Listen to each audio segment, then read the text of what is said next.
I'd like to start this out by acknowledging Sifu Randy K. Lee, who passed away this week, just a few days ago. He was a friend that we crossed paths many times over in the tournament scene, and definitely in mover and a shaker when it came to the USAWKF.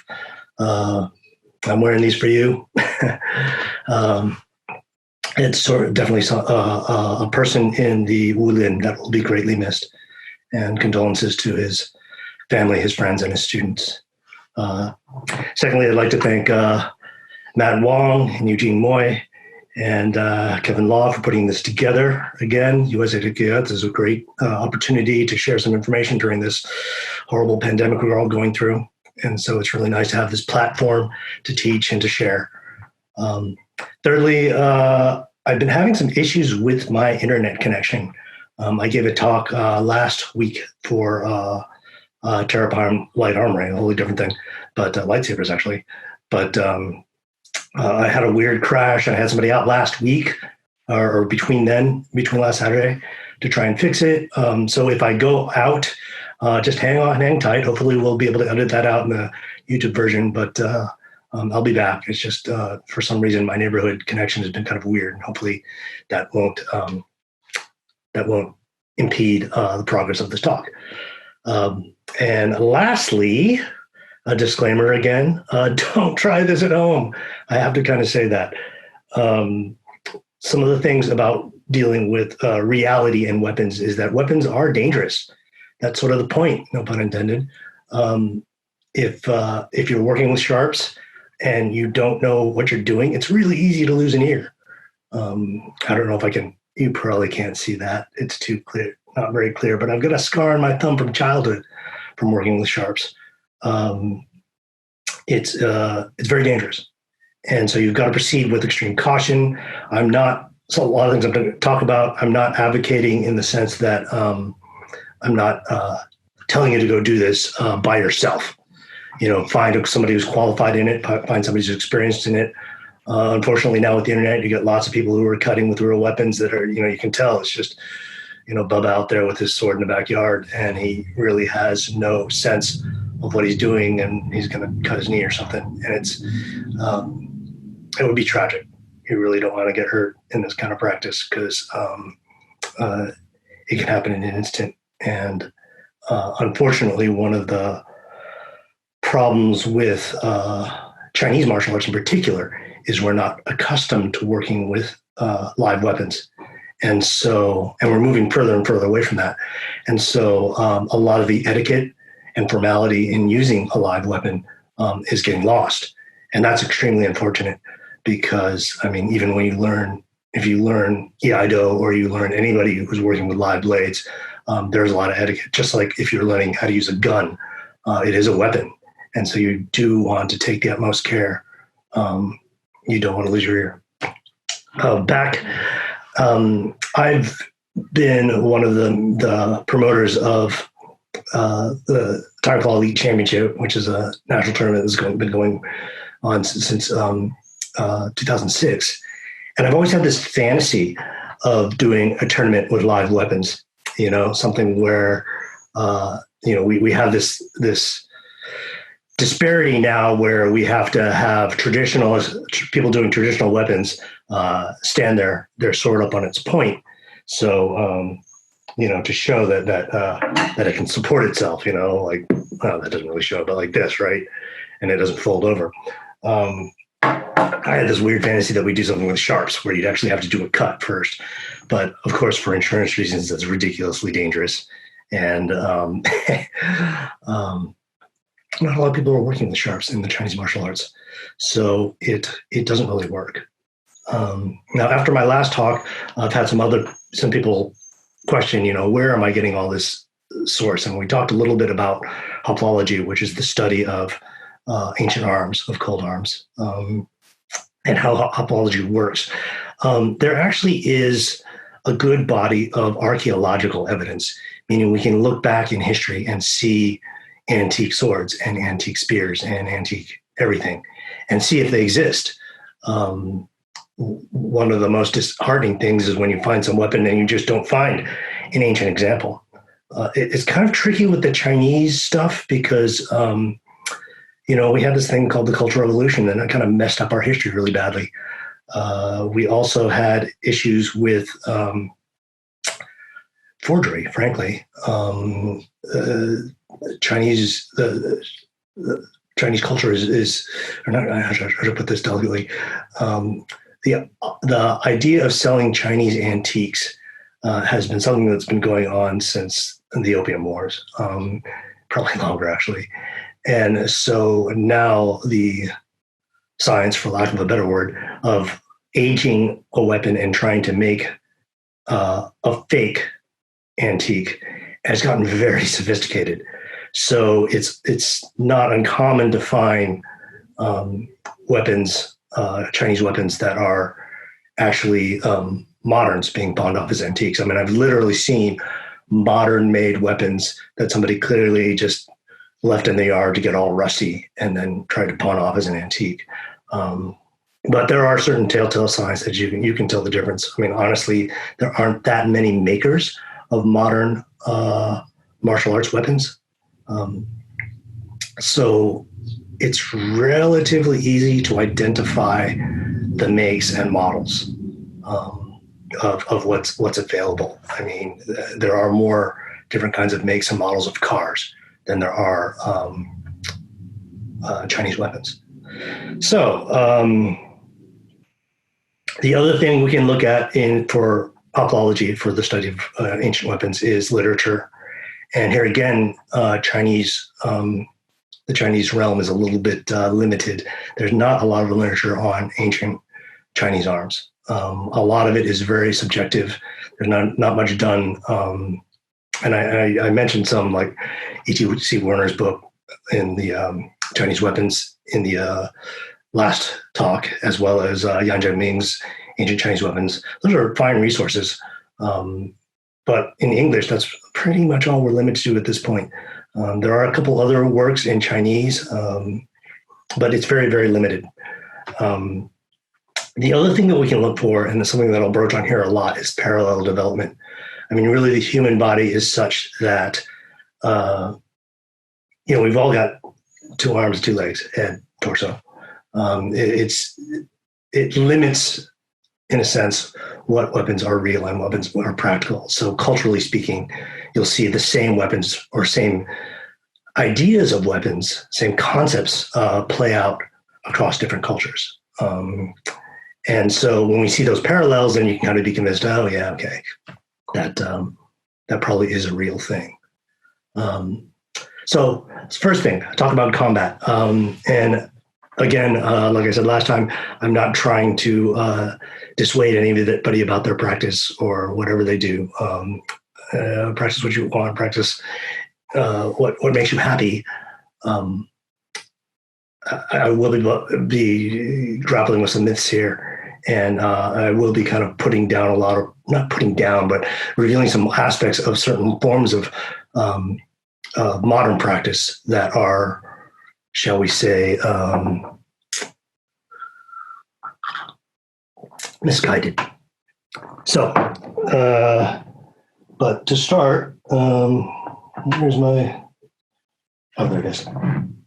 Wushu sword. So this is a standard competition Wushu Tian, right? And it's very flippy, right? Now, one of the common things we see in modern Wushu is the signature pop. I don't really have the space to do it in here. I'm in my welcome to my home. I'm in a very small area to shoot this. And the pop is actually made by when you thrust the weapon quickly, the point bends, right? And you've seen this in still photography. If you look at Kung Fu Tai Chi's Facebook, we have a lot of photos from our past Higher Claw tournaments, and you'll see a lot of images of this thing, like where they're making their thrust and the blade is way bent back. And then when it snaps back, when done forcibly, it makes that pop. And this, it's kind of an interesting device that's developed. a lot of people defend it as an expression of fajing, of internal power in weapons use. And even my traditional Kung Fu teachers used to talk about when you thrust forward with a jian, there's that trembling to the tip. There's that shaking when you hit it right. But if you really try to stab something, take a sharp and stab something, the key is to be true, right? You want to shoot it straight in. You don't want the point to be folding back. If I'm stabbing you, I want the point to lead because it is the point. And so in terms of modern wushu, that whole fajing pop, it's a very surreal thing and has absolutely nothing to do with genuine combat. It actually kind of defeats the whole purpose. Interestingly enough, it doesn't directly behoove your score in wushu.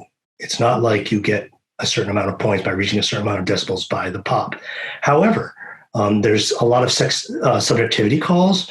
So I guarantee you, if you did a wushu form and you failed to pop your sword, you would get marked down for it because they would find some subjective call on how it wasn't crisp or something. But it is an interesting development in Chinese swordplay in the sense that it's something that's very, very dramatic, right? And it does express something. It does express transmission of power, but not the kind of transmission of power you would want if you actually wanted to stab somebody. Okay, so enough about that. There's two big flaws in Chinese martial arts weapons use. One of them is that we don't really spar with weapons. Now, you take like kendo or fencing, it's all about the sport of sparring. With Chinese martial arts, we have Duilian, in which we're competing against each other or other, they're pre-choreographed forms. And even in that exists both in traditional and in modern competition. And they're great. I love Duilian forms. You learn so much about a weapon by doing Duilian forms, by practicing a pre-choreograph. You learned all the moves, you get to use them against something. In terms of learning the three-sectional staff, I did not understand the weapon. I mean, I knew the form, but I did not understand the weapon until I did three-sectional staff versus spear. Then all of a sudden something clicked, like, oh, okay, yeah, this is how this works. So you can learn a lot from Duilian about weapon sparring. However, it's not sparring. It is pre-choreographed. So it's a cooperative effort in that you and your partner are trying actually not to stab each other or hit each other. You're trying to create this illusion of that, this choreographed fight scene. Competition, the contest is totally different. That's when you're trying to use something against, to actually spar, to actually hit somebody when they don't want to be hit. And that's a whole different animal. In terms of sparring, I mean, there really are, there's really three key principles that you can never learn in solo practice. You can kind of learn it in Duilian, but timing, distance, and velocity. Timing is being able to hit at the right time. Distance is how close you are to your opponent. And velocity is how hard you hit, how fast you hit, that sort of combination of velocity. And those are key to combat in general. Without those, it kind of becomes like, just doing solo forms and never sparring and saying you can fight. What makes this awkward right now, particularly, I mean, already we're seeing a situation where forumsmen are getting their butts handed to them in China by Xu Xiaodong and his challenges and stuff. And that same potentiality exists now for Chinese martial arts.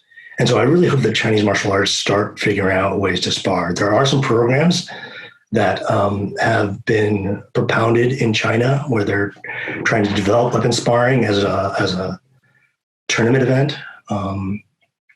And there have been, I mean, I remember back when I was competing, and I retired from competition in 1995, so that'll date you, but there was a movement towards weapon sparring using kind of Nerf foam covered weapons. There's been many movements towards that. I'm not sure that we're in a position to create a new sport. At the same time, that lack of sparring is troublesome. And the reason why I say that's troublesome is because there's a growing body of people sparring with weapons in the world today. Two of the big organizations would be HEMA, Historical European Martial Arts, which is armored fighting, like knights in armor. With some of them actually do steel fights where they're using steel swords, and Historical Medieval Battles, HMB. These are both kind of like the grandchildren of the Society of Great Anarchism, the SCA, where people are actually going out in armor and fighting with either padded sticks or what have you. Now, obviously, HEMA is not something that we can really enter into because the E in HEMA is European. But HMB, Historical Medieval Battles, is a group that is just a time period. So I'm told that Shanghai has a team, not a full team, but a team. And these guys are going out and fighting with weapons of the period, and everything's got to kind of be of the period. You search them on the internet; they're really kind of fascinating. Back in the day, one of my dear friends, the late Eric Ishii, who was one of Brendan Lai's students, he had this grand plan for us to take out the SCA, and that was we were going to go using Chinese spear techniques and form a team because there were no regulations that would prevent us from using waxwood spear poles. We just had to pad the tips. And Chinese spear technique is pretty solid. So he had this theory that we could go out and just clean up in these battles. But we never got enough people together as a team. And I'm hoping that the Chinese martial arts kind of rallies and fields some teams with HMB, because that would be really extraordinary. We've got the weapons, we've got the skills. We just need to kind of put those together and make them work. We need to fight. If you don't really fight with weapons, you can't really say that you have that much skill with it. The other place that it's opening up, and this was the talk I did last week with Terra Prime Light Armory, is lightsaber. That's the largest growing martial art on the planet right now. There are multiple organizations, international organizations, proponing lightsaber sparring. And that's certainly something we can jump into very easily. It's actually kind of easier if you don't got to worry about blade orientation or anything. You just got this glowing LED sword. Those games will teach you timing. They will teach you distance. They will teach you velocity. And those will feed back into your forms. It'll feed back and make your practice more whole. I feel as a form, I'm a formsman myself. I'm not a big sparrer. I'm definitely not a kickboxer. But I feel that what has always made my forms, what has given it a solidity and authenticity, was the fact that I fenced through college and I did kendo through college, and I've competed a lot in weapon sparring. It makes a difference when you actually play it. The other big gap in Chinese martial arts is we don't work sharp. And here's where that don't try this at home thing comes, because it's very dangerous to work sharp. Those of us that have worked with sharp weapons probably have the scars to tell.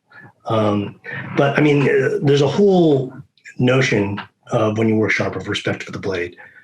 Just like with any weapon, you really understand that you can't be cavalier. You can't kind of flail around with your weapon. There's certain techniques that are very flashy that you would just never do, because that's just extremely dangerous. But more key is that people just don't know how to cut, right? So when we're spinning our Dao or our Jian, we might as well be spinning a stick. So now, sharp, right? I can do this all day. That's not going to cut me. no cut, you know? That's the way most people are hitting with a sword. What I can't do, and I'm going to turn this around because I can't do it. This is the blunt end. If you don't know, this is the blunt end. I can't do this. If I did that with this side, I would be bleeding, and that would be the end of our talk. Because when you have an edge, it's about the slice. It's not necessarily about the chop. I mean, certainly you can chop things, and particularly with the Dao, there's several moves that are just straight up chops, right? But at the same time, when you're doing your forms, there's got to be that quality of slice. And I've talked about this with a lot of competitors, a lot of leading masters. The grand masters, the older generation, generally know what I'm talking about. Although I will comment that I'm always astonished on how many grandmasters and masters have never actually cut anything with a sword. It's just, it's like, learning to drive on a video game. It's a different animal when you get in a car. You know, I mean, I can fly a plane. I can fly that little video game plane thing, right? No, that's not the way it works at all. Same goes for cutting with a sword. When you see somebody do their form, there's a big difference with how they cut. They have to either draw the cut or push the cut, right? If I'm just cutting like that, I really don't understand my blade.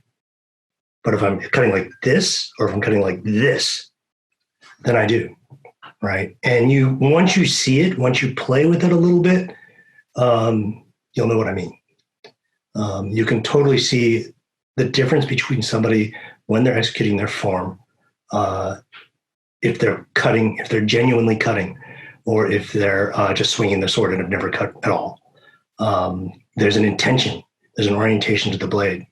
So for another example is when I'm doing my figure eight, right? I'm trying to do this tightly so I don't drop my laptop here. But, this is a great exercise for wrist flexibility. It doesn't really show well with a butcher knife, but really what I want to do, though, is slice each time. And that changes my orientation in a figure eight. I want to present that blade and slice. I don't want to just spin. Right? If you're spinning for speed, you're just spinning. There's no way you're slicing. You've got to make that cut. And in terms of tournaments, in terms of demos, nobody cares. If you're doing a demo, spin like this, make it flashy, catch people's attention. So the whole idea of a demo is to show off, right? If you're doing a tournament, odds are the judges don't know the difference. And it would be an unusual judge and also a very frustrated judge who did know the difference and had to sit through all these people just kind of spinning it like that, not cutting, not slicing, even like basic, those kind of movements, that's the basic down movement as best I could do with this butcher knife in this small space. I need to get that blade going right, straight out. I need to cut this way. I can't just roll the wrist in a comfortable fashion. There's a whole orientation to making that cut. In fencing, we talked a lot, and this is historical fencing, because in modern fencing, the sport of modern fencing has changed. It's electrified, so meaning that the scoring system, the blades complete a circuit, so you can actually tell when somebody hits by a machine.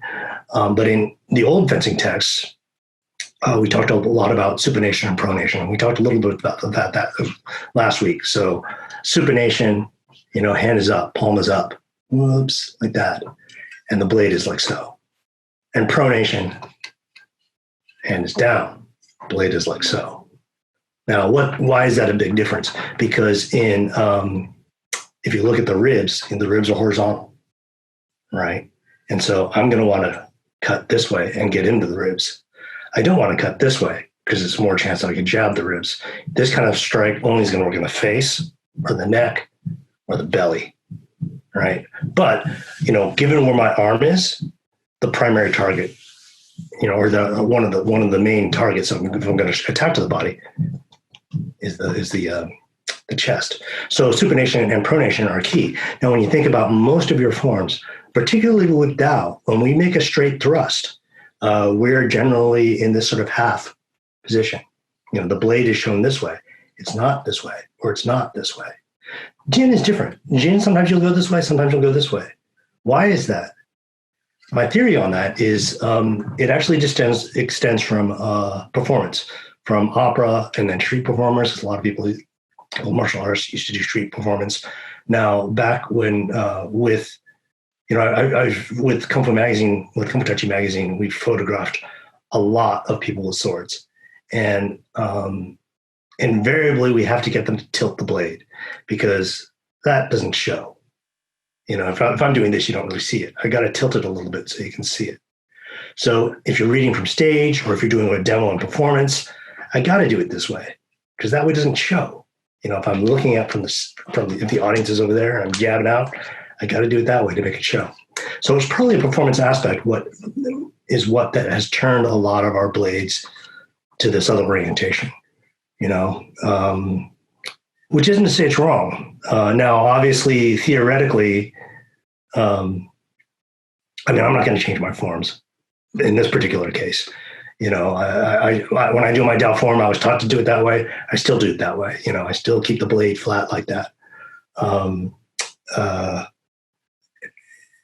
I think structurally, it just feels better to me, and the change looks weird. It's an aesthetic choice, but I know the difference, and I know I don't condone people changing their forms necessarily to make this modification because forms are forms. You don't really need to make them hyper real. Every move doesn't have to be super real. There are calisthenics involved. Obviously, when forms doing the splits, I remember when I was fencing, I was in a fencing camp, and there was this gal who had good splits. And there's this move in fencing called the pasado soto, where you drop down, basically duck under somebody's attack, and then you stab up. And she could drop down into splits and do it. And she made a big point of showing that off because she wanted to show off her splits. Would that work? Yeah, it was kind of funny when she did it because the coaches just kind of looked at her like, okay, you just showed off your splits. It could work. Is it something I would want to practice on a street level practicality? Well, first of all, obviously how many people of ours are really getting into sword fights?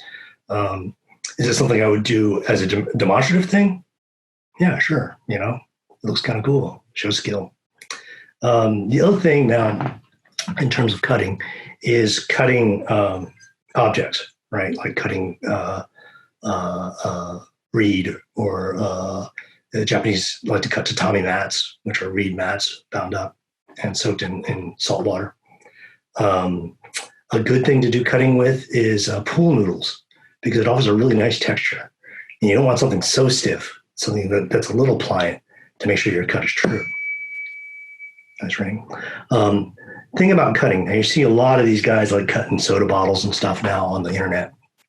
And this is a thing out of Iaido. Like if I'm cutting something, right, I'm going to use my little tea container to demonstrate, right? When I cut, it looks like wild up, pow, and cut the soda bottle or the 2-liter soda bottle.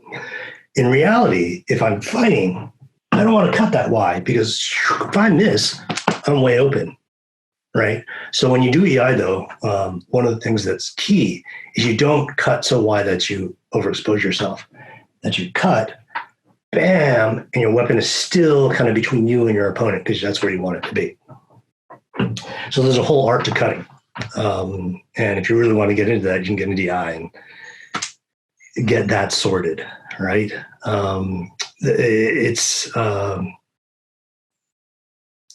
But it is, it is a dangerous thing to do. Be mindful of it. It is also something that you want to use a weapon. Don't use an antique, please. Please don't. You can find cutting swords, and definitely make sure you have somebody. Don't go into this blindly. I don't want to hear everybody, calling up USAWKF. Oh man, I cut off my nose. Don't do that. So let's talk a little bit about some techniques we do in forms and whether they work. One of the ones that I find of particular interest is the disarm, right? And we touched about that a little bit in the talk last week or last month. Is it possible to do a disarm? Absolutely, it's possible. In fencing, it's called a fausse, right? And basically, you need to know the physics of a weapon. And this is going to be kind of a funny conversation. I don't have a studio to do this in. So imagine, here's your sword, right? In fencing, we break down the sword. And there's actually the same principles exist in kendo, but the fencing terms are a little easier to deal with because we're speaking in English. We break down the sword into 3 different parts: the foible, the weak, the forte, the strong, and the media, the middle. And this is basic blade physics, right? If I have, this is called the strong because if the blade is here, I can move it around much more easily. I can't move it around here just physics-wise.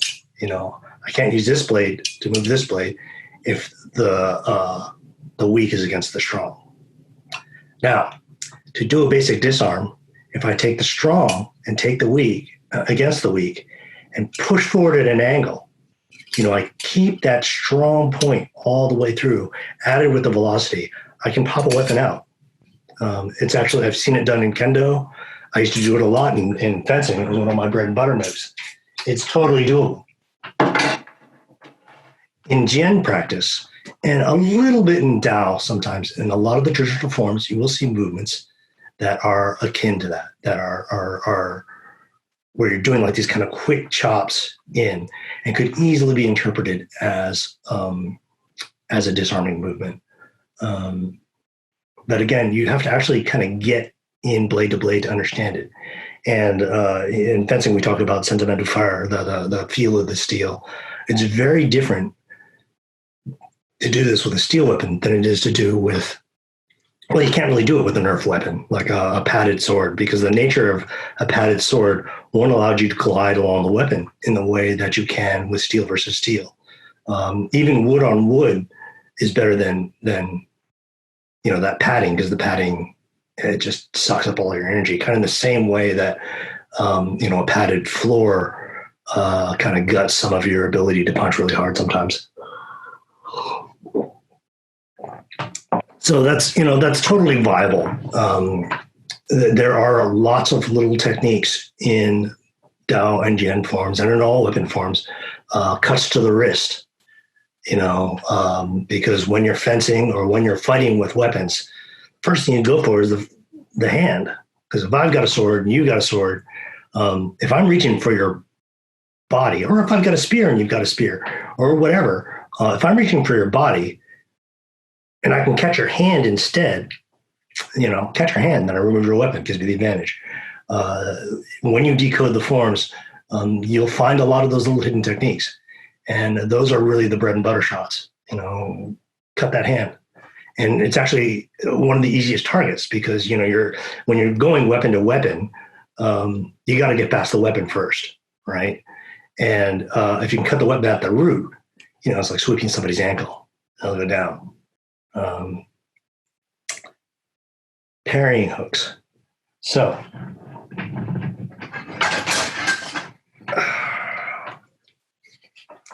the parrying hook.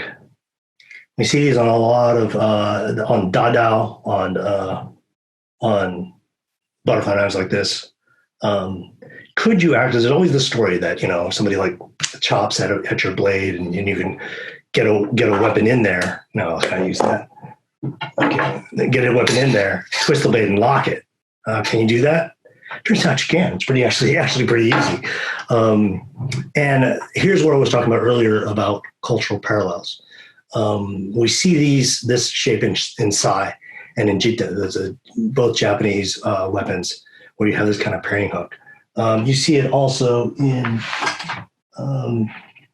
European weapons. This is a mangouche, usually used in the left hand with a rapier. I can still do that trap.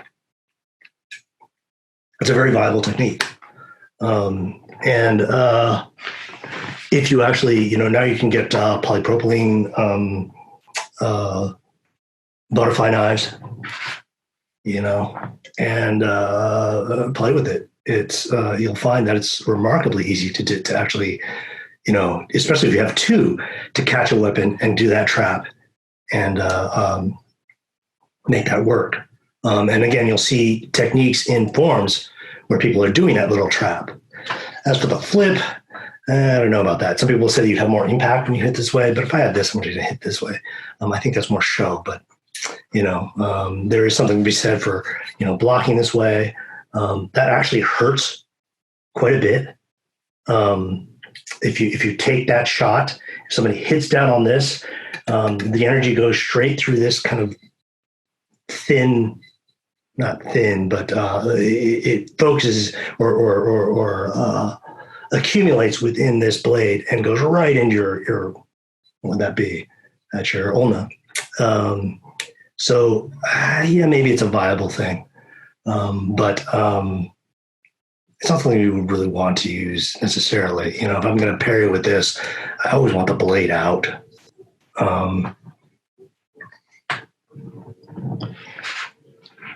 This brings me to the most unusual of Chinese arms, and it's one that's kind of the outlier, but it's one of my personal favorites, and that would be the tiger hook. All right, I gotta give props to Tiger Claw for loaning me all the Wushu weapons. This is a Wushu version of tiger hook. It's a really light one. All right, you can see how it's just a piece of flat steel that's been flat spring steel that's been kind of carved out.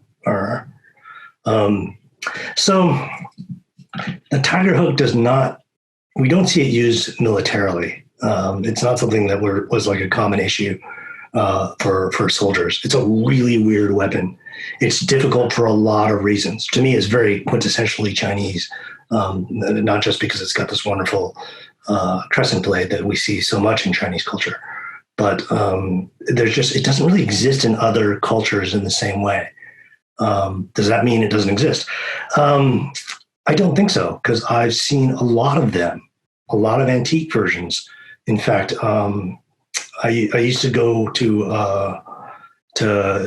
gun shows, Bonham and Butterfields, looking for weapons, and I saw an insane amount of these. Now here's a traditional one. I can't really show how, you can see how much thicker that is compared to this, all right? How much bigger it is.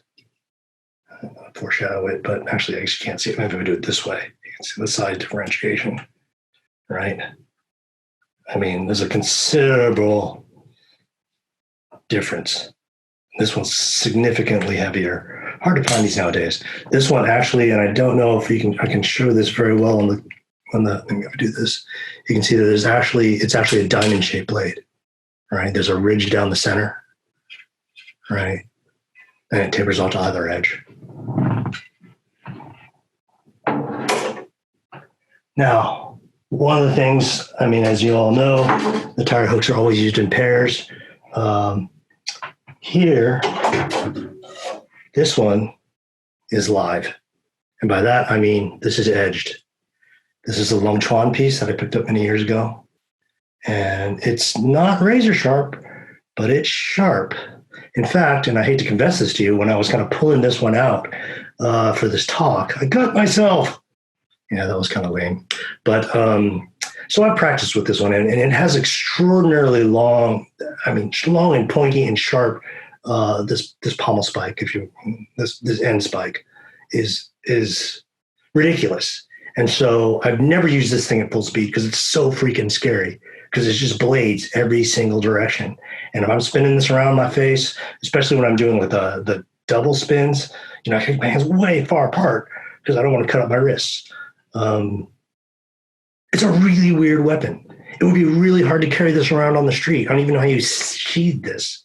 But like I said, it's an outlier and it exists. I find antiques like this. So, and I've actually had all of these. I had pairs of, but I'm only showing one. So this is an antique one that I got many, many years ago, and it's fairly oxidized, unfortunately. I've stabilized the rust, the oxidation, but I've never fully cleaned it. It actually, I doubt you can see this, but there's actually a pattern to the blade. You can see pattern welding. There's sort of a wood grain pattern. It's quite a nice piece. Snakeskin wrap. I think this is relatively new. There's actually even some little battle damage. There's chips in it where at high use areas. So that's one of the ways you can kind of tell a real weapon from a fake weapon is it's been, or actually I shouldn't say that, but a weapon that's been used is you can see where it's beaten, right? And that'll just give you some clues. So the Tiger Hooks is one of our standard weapons, and it is really a curiosity. Here's something that's very difficult to make, very difficult to carry, very complicated to use, sharp in every direction. So it's like so easy to cut yourself, but definitely something that existed.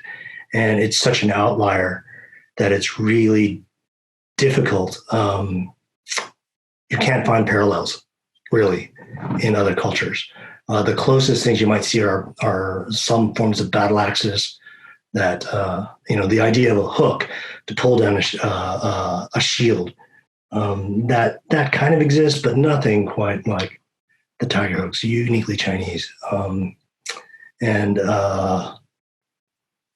it is actually very easy to catch other weapons with it. I have played with that. Another one, the 3-sectional staff. I'm actually kind of going through these too because of the last talk somebody asked what my favorite ones were, and so I wanted, we could go on for days about looking at various Chinese martial arts weapons and saying, well, would this work in combat? And somebody asked last session what my favorite weapon is, and I really couldn't choose, but I hit on Tiger Hooks and 3-sectional staves because they're just so unique to our culture. So, very cool 3-sectional staff, and I can't really show this too well. One of the things that's really interesting about what's happening with staves now is this is an old school one, so you can see the linkage, pretty solid links, And the reason for that is there are techniques in traditional where you hit with this end. I fold, block with this, and hit with this. I can't really show that here. And so I want this chunky piece of steel because this is what I'm going to shove in your face. I want something thick. And now a lot of them are moving to something that's much more filigree, where if I shove it in your face, it would probably break my weapon. More so, another thing that people have are these. So this is one that has the ball bearing swivel, right? Now, I can guess why these have evolved because the ball bearing swivel became very popular with nunchucks because it's faster. It doesn't bind. I can make it, it won't bind. It spins. However, a ball bearing joint is very weak. If I hit this against everything, even the ground, it'll pop these ball bearings out and I'll lose my joint. So in this case, that older traditional method has a lot more validity than this. Nevertheless, if I'm doing a demo, I can get this thing to fly because of that particular ball bearing. It just frees it up in a way. So you got to decide in your practice where you want to go with it. Obviously, there's some people, and I remember guys telling me, I only do weapons that I can use, that I can MacGyver together, like a spear or something. Traditional staff is absurd because when am I going to be attacked in an alley and have a 3-sectional staff? Yeah, sure, there is that. If you want to practice for authenticity, you got to try and find weapons that are real, plain and simple. If you want to practice for health or for the art, whatever, do what you want to do. Practice for sport, you need to obey the Wushu rules. It's a lot about the intention of what you want to do with your practice. One other thing I want to bring up here while I'm here is, because this is also in reaction to a comment somebody made last time, is the whip. All right. So interesting thing about the whip. This kind of ending, which is very common in a Chinese style whip, sometimes they call it a cracker. And the way a whip cracks, and I've never actually validated this, but this is what I've been told, is it has to do with the tip reaching the speed of sound and breaking the sound barrier. I don't know if that's true. Scientifically, I guess it could be, because you've got this amount of energy going through, and as that decreases, the length, it builds the energy, and maybe that does actually, but you need these kind of crackers to make that whip crack easily. Now, you see this a lot in Indiana Jones or almost anything with a whip. When everybody uses a whip, that's kind of breaking, isn't it? Is that disarm with the whip, where they wrap the whip around something and it hooks, and Indiana Jones like swings across the chasm and avoids the giant boulder or what have you. Think about that for a second, how that would work. I mean, it could work, but it's really hard because in order for it to catch, it's got to whip around, it's got to go underneath and secure. Oops, I didn't even do it. I couldn't even do it in slow motion.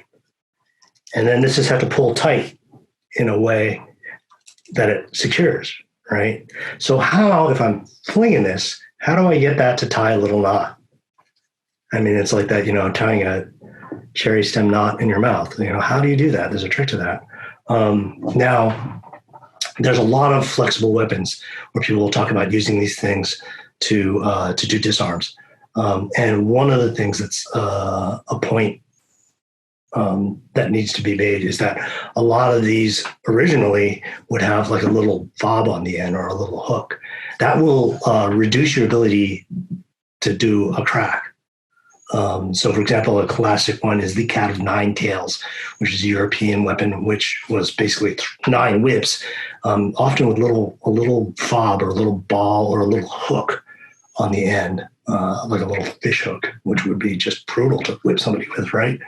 If you have that fob, then the potential for doing that catch is much more feasible.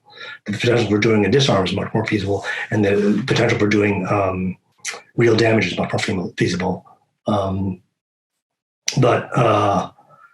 very few people practice with that, in any culture of whip play. And, there are whole societies of people that do whips. I mean, not what you're thinking, not BDSM, but I mean, there are whip competitions and cracking competitions, target competitions. Some people are very, very good at whips. Chinese whips are spectacular, and they, in terms of like Wushu whip or some of the whip play coming out of Shaolin Temple now, beautiful stuff. And they really emphasize the crack, just like we emphasize the pop in the modern Wushu sword. That's all, great drama. In terms of it being, in terms of a comeuppance there too, I think Chinese martial arts has to be particularly cautious in what they say about it, in the statements they say about it, because like with a lot of these weapons, it's very easy to have some sort of statement to kind of cover our ignorance on how the weapon would work. Meanwhile, there are groups of people that are doing parallel weapons, like with Kima or with Iaido or with any other parallel martial art, that completely disprove some of the ideas that we're propounding. And that, I think, is a shame. That doesn't mean that you need to change your practice. You just need to know the difference, because it's a great big wide world out there in terms of martial arts. And while the Chinese martial arts is incredibly vast and incredibly diverse, I think it's an act of ignorance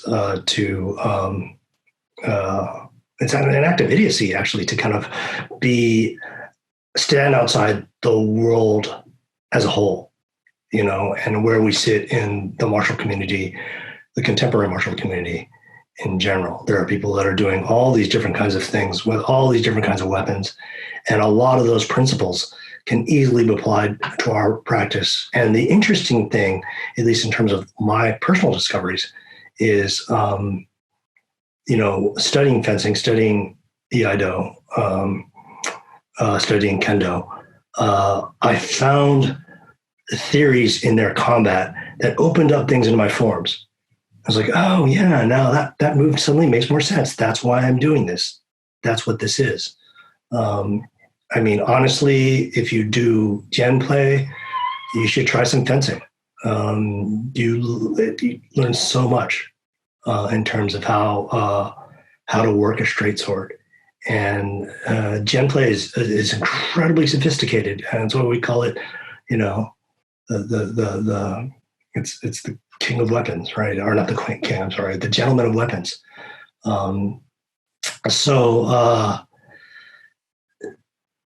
But if you just look at the form as just, on its own, it's really hard to decode a lot of the subtleties.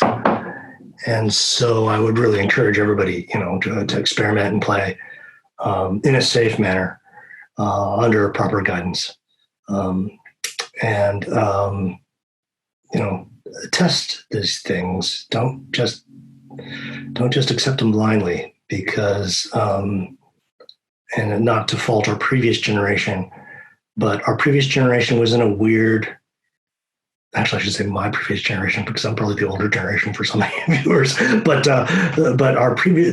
my previous generation went through the Cultural Revolution, went through the industrialization of warfare, went through the period where swords kind of came out off the battlefield, up until, even the Republic China period, people were still using swords. And even in World War II, to some degree, you saw a little bit of swordplay. The whole Dao Dui, the Dao troop, and how they fought the Japanese with swords. That the Gurkhas, they fought with swords in modern, or as close to World War II combat. But then that generation, World War II, that's 80 years ago. So is that right? 80 years ago. But at that point, 7 years ago, at that point onward, the gun has reigned so much. Even bayonet play is not something that people really think about so much anymore. So the practice of cold arms is not tested. It's not real in the way that generations previous to ours have had. And now we've had this whole generation that may have lost some contact. So in many ways, it behooves our generation to reestablish that. And this is where I have so much respect for the HEMA guys, and some of, their historical European martial arts guys are rebuilding. And there's other ones, there's an African group, I think it's Hama, historical African martial arts, where they're going back and kind of reconstructing it.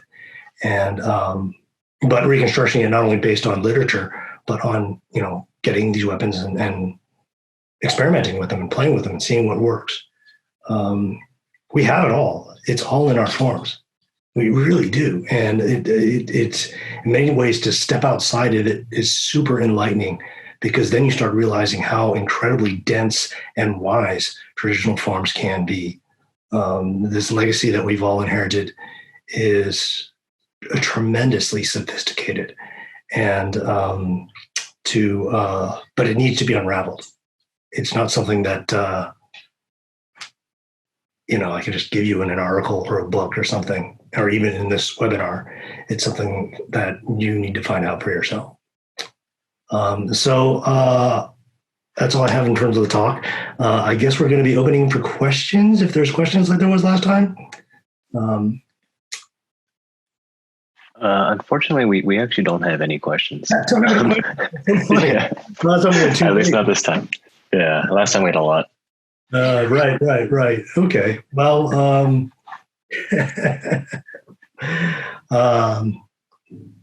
well, I could babble on some more if you want. If somebody wants. Yeah, is there another topic that you would like to touch on, at least for the next 5 to 10 minutes? Yeah.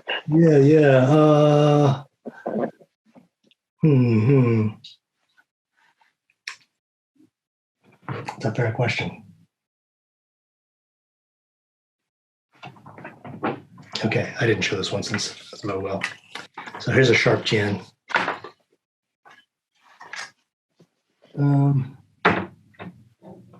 This is tempered steel. And I don't think you can see the wave in there. There is temper lines into the blade.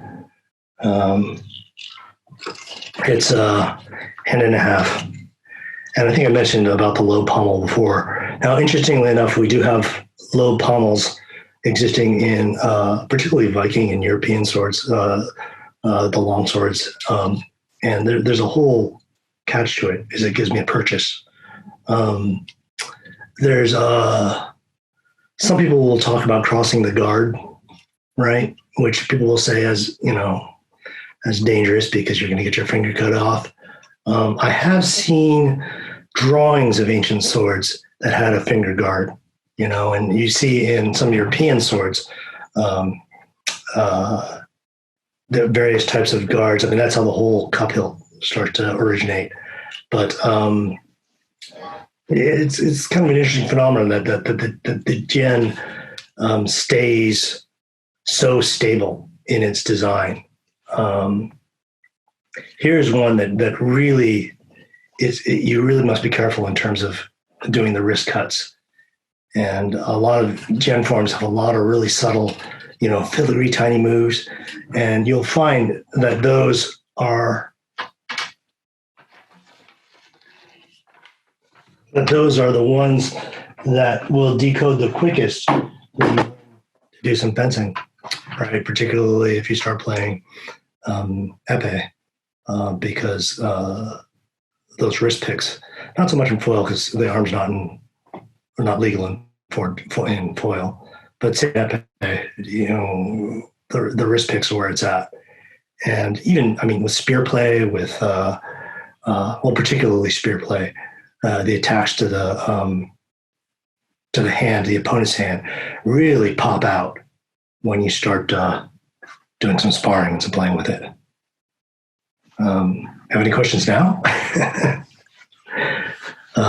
One question from Chris, who I just asked a minute ago, and he asked, "How about flying guillotines? A real thing or no?" Not real, if only. Not real.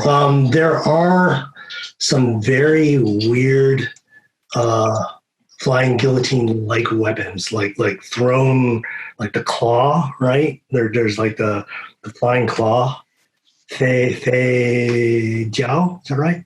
But it's like, and according to, I'm blocking on what text this appears. But according to the literature, it was something that, it was like a little claw that you could throw, and there was like two cables in it somehow or somehow the hand would catch and close and take a big chunk of flesh. I've seen versions of it. I don't know that I've never seen a real one. I've never seen a genuine antique. I don't even know how that would really work. I know Master Kevin Perez, he did that thing on rope dart last time around. He was really obsessed with that idea and was trying to research it for a long time. So he would really be the one to ask more about that than me. In terms of the actual flying guillotine, like the movie, that doesn't really exist. We do see weird bladed weapons that are attached to strings, kind of like meteor hammers or rope darts. I'm not convinced that those were real. I've yet to see any archaeological evidence of those. I think that they were more wuxia fantasy stuff. But who knows? I could be wrong on that one. I think the actual flying guillotine was, made up for the movies. So many weapons are made up for the movies, and then also made up for wuxia, right? And there's nothing wrong with that. It's some of the weapons that we practice are clearly mythological, and there's absolutely nothing wrong with that. It's kind of like the lightsaber guys; they don't care. Clearly that's mythological, right? But they still have a lot of fun doing it. They get their exercise. They learn some techniques. It's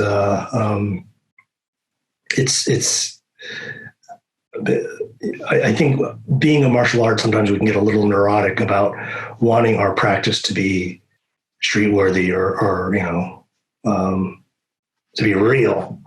But pass the purity test. Art is real. Yeah.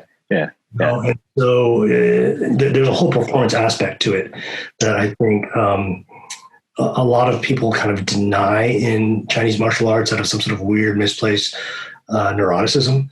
But I mean, honestly, you know, it's the pattern that those flashy moves are where it's at. That's where there's more kung fu movies than any other genre of martial arts movies, because we got the moves. You know, busted 720. How practical is that? But man, busted 720. That's pretty hardcore. That's an amazing skill, and it's mind-boggling to watch.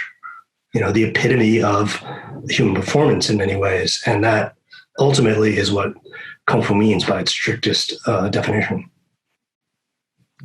Thank you, Gene. Actually, now that we've got some questions trickling in, let's do one more and then wrap it up. Sure. So from Aaron in Denver, he says, "Hi, thanks so much. Incredible information. How effective would rope dart be against bladed weapons or spear? Was it ever used in historical combat against these?" Hard to say. I've never read any account of that. How effective would it be? Depends on the player. Spear is a pretty fearsome weapon. I mean, as weapons go, like I mentioned earlier in the talk, my buddy Eric, the dear late Eric Ishii, Master Eric, was very into doing spear techniques against, you know, these SCA guys. And honestly, I think it could work. I mean, if you know your La Na Za in spear, that's yes, 3 moves, but it's so wickedly powerful. You know, if you can nail those 3 moves, you've got a good vocabulary in terms of combat. And even I would argue, a lot of people will say, well, you know, Wushu doesn't work, whatever. But I mean, if even a Wushu spear, if you just put like a little razor tip on that thing with the precision a Wushu guy has and the speed, it could just tear you up. Spears are universally one of the simplest and most devastating weapons. With rope dart, you have maybe 1, maybe 2 shots, right? So you throw it and then you got to recover.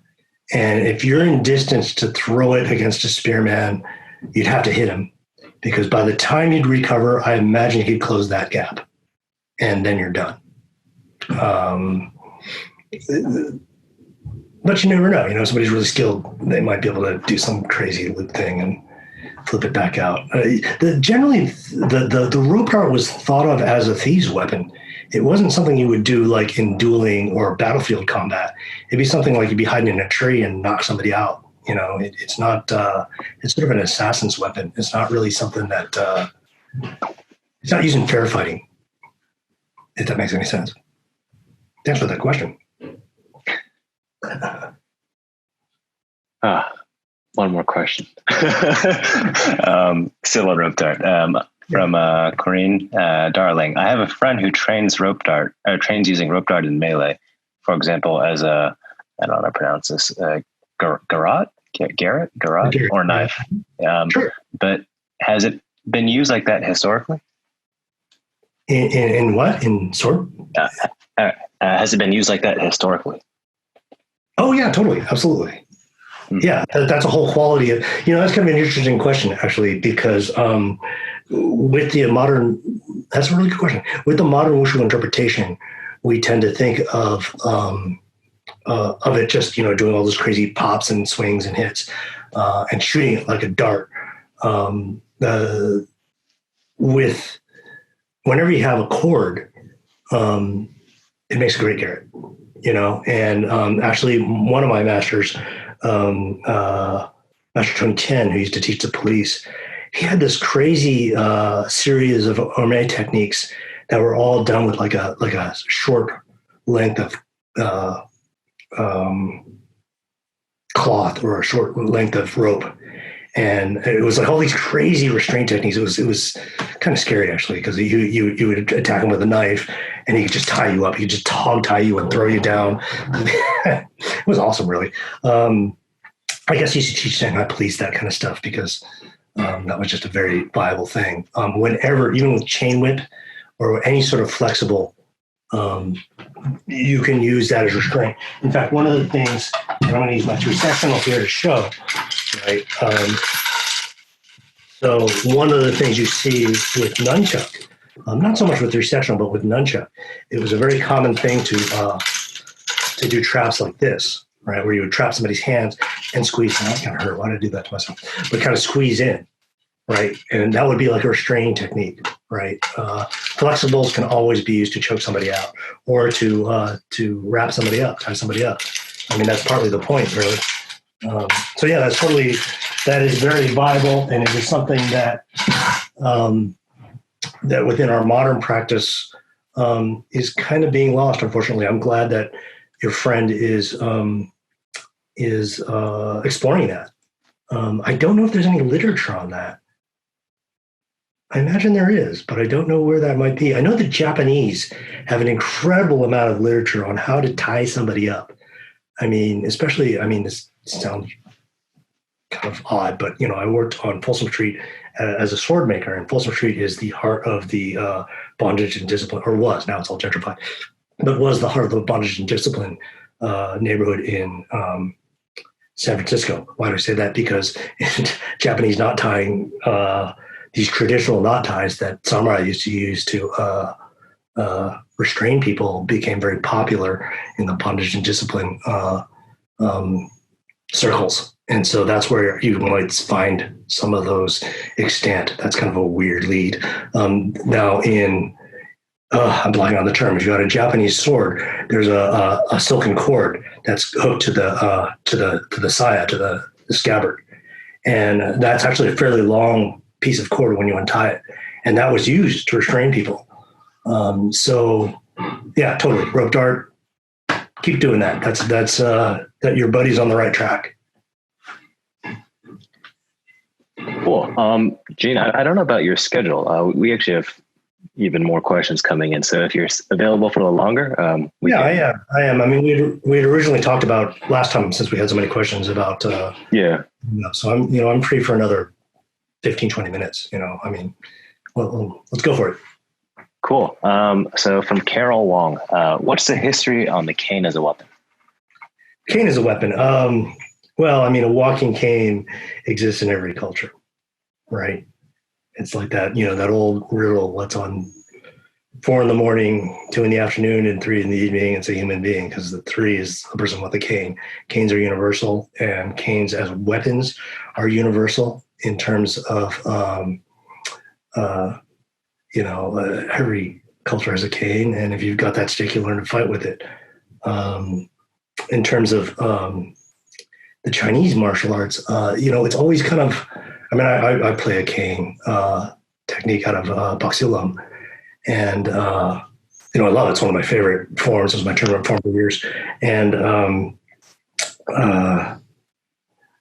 I'm always surprised how little it figures into the armory of Chinese martial arts. I mean, there's a lot of people that play cane. Don't get me wrong there. When we think about, the classic 18 weapons on this rack here, you'll never see cane in like the temple weapons. And maybe that's just, because everyone is reminded that they need a cane when they get older. The weird thing about cane to me also is that a lot of the cane forms, all the cane forms I play, not just the Boxilam one, but also the ones I do a lot of Bodhidharma cane, Shaolin Bodhidharma cane, Damoja. They always have like slow sweeps and flying kicks. And it's like, if I was at a point when I was walking with a cane, I barely do those things now in my 50s. As to the history of it, it's not very well documented because it's more of a folk weapon. And there's this whole genre of folk weapons that, that aren't well documented because it's some people made up in villages, or, we don't have archaeological examples of that because, there's farmer implements or just casual people implements. So unfortunately, that makes that question a particularly challenging one to answer. For more? From Chris again. Do you think that some of the more acrobatic movements in either empty hand or with weapons lend themselves to having something extra in terms of physicality that could be an advantage in actual combat situations? Yeah, to some degree. Certainly, if you can pull off acrobatics, the there are, even in traditional forms, there are movements that are strictly calisthenic. I mean, in Buxulam, there's a one-handed cartwheel that's in one of the forms, and that's strictly calisthenic. One might even argue that some of the, even just like this basic punching, right? It never fight like that. If there is going to be up, I'm not going to keep this down chambered at my side. Those are basic drills, and you'll find them within forms. As for the extreme ones, obviously, if you have the physicality to pull those kinds of moves off, that will give you a certain advantage. The problem with big air is super fragile. And I mean, you just need to watch professional gymnastics or professional figure skating, and you see how these people can easily blow their bodies doing these extreme movements. And there's nothing opposing them. If somebody's doing some crazy flippy thing, and I'm opposing them and I catch it, they're going to go down. That being said, I have seen aerials in the cage. I've seen some crazy, there's been some crazy, people have got some crazy Jackie Chan moves. Can be done. I wouldn't, if you're looking at fighting, it's not what I would bank on, but it's certainly not going to hurt. Next question. I think that might be the last question. Very good. So, yeah.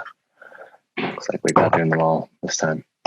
And for those of you still watching, Gene will be back again in August 8th. So if you come up with any more questions in the meantime, I'll be happy to answer them then. Very good. Thanks. Thank you, Gene. Really appreciate it. And very informative as always. Right.